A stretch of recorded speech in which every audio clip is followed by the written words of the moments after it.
அனைவருக்கும் வணக்கம். இன்றைக்கி நம்ம என்ன பார்க்க போகிறோன்னு பார்த்தீங்கன்னா, பழங்களை வச்சு பழங்கள் இனிப்பு உப்புமா. இனிப்பு உப்புமாவா? நாங்கள் உப்புமாவே சாப்பிட மாட்டோம், நீ என்னம்மா புதுசாக என்ன செய்கிறேன்னு கேட்குறீங்களா? ஃப்ரூட் கேசரிக்கு தாங்க நான் தமிழில் இனிப்பு உப்புமான்னு சொன்னேன். இது ஏன் செய்கிறேன்னு தெரியுங்களா? நம்ம நண்பர்கள் குழுவில் 201 நண்பர்கள் நம்மளோட இணைஞ்சிருக்காங்க, அதாவது பதிவு பண்ணி வச்சுருக்காங்க. பதிவுனா ஒன்றும் இல்லைங்க, நம்மளுடைய சேனலில் 201 பேர் சப்ஸ்கிரைப் பண்ணி வச்சுருக்காங்க. என்ன சப்ஸ்கிரைப் பண்ணி வச்சுருக்க அந்த 201 நண்பர்களுக்கும் எனது நெஞ்சார்ந்த நன்றிகள். உங்களுடைய ஆதரவு இப்போ போல் எப்போவும் எனக்கு கிடைக்கணும். இந்த இனிப்பு உப்புமா நீங்கள் இதில் செஞ்சுருக்கிற மாதிரியே செஞ்சு சாப்பிட்டு எப்படி இருந்துன்னு உங்களுடைய கருத்துக்களை சொல்லுங்கள்.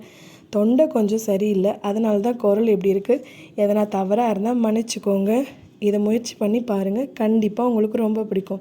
அவ்வளவுதான். நன்றி, வணக்கம். தமிழும் சுவையும் பரவட்டும்.